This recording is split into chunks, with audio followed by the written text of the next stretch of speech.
بسم الله الرحمن الرحيم. إنا أرسلنا نوحا إلى قومه أن أنذر قومك من قبل أن يأتيهم عذاب أليم. قال يا قوم إني لكم نذير مبين أن اعبدوا الله واتقوه وأطيعون يغفر لكم من ذنوبكم ويؤخركم إلى أجل مسمى إن أجل الله إذا جاء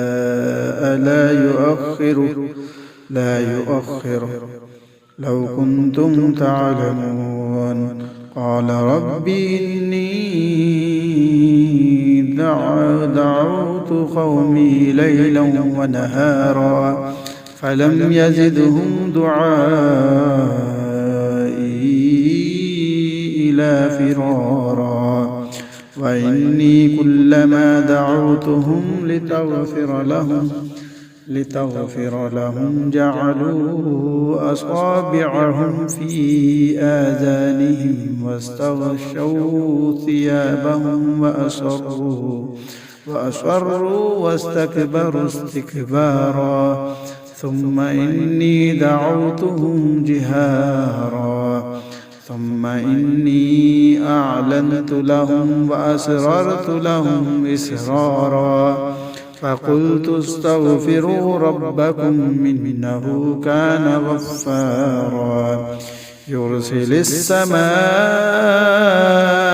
عليكم مدرارا ويمددكم بأموال وبنين ويجعل لكم جنات ويجعل لكم أنهارا ما لكم لا ترجون لله وقارا وقد خلقكم أطوارا ألم تروا كيف خلق الله 7 سماوات طباقا وجعل القمر فيهن نورا وجعل الشمس سراجا والله أنبتكم من الأرض نباتا ثم يعيدكم فيها ويخرجكم إخراجا والله جعل لكم الأرض بساطا لتسلكوا منها سبلا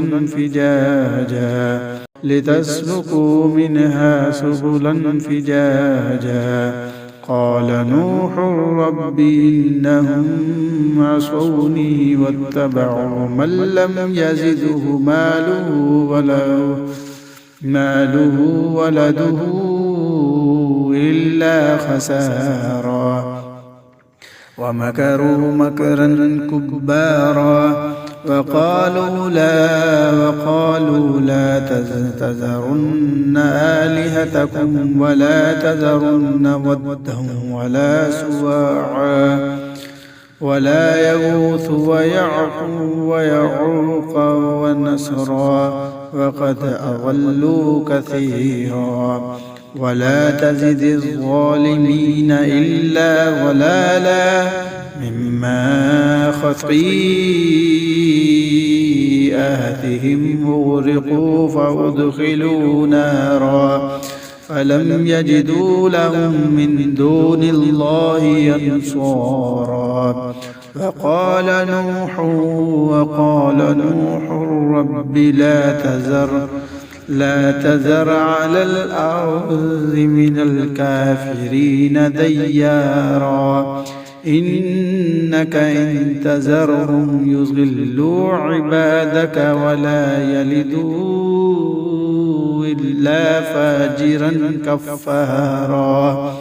رب اغفر لي ولوالدي ولمن دخل بيتي مؤمنا وللمؤمنين والمؤمنات ولا تزد الظالمين إلا تبارا. صدق الله العظيم.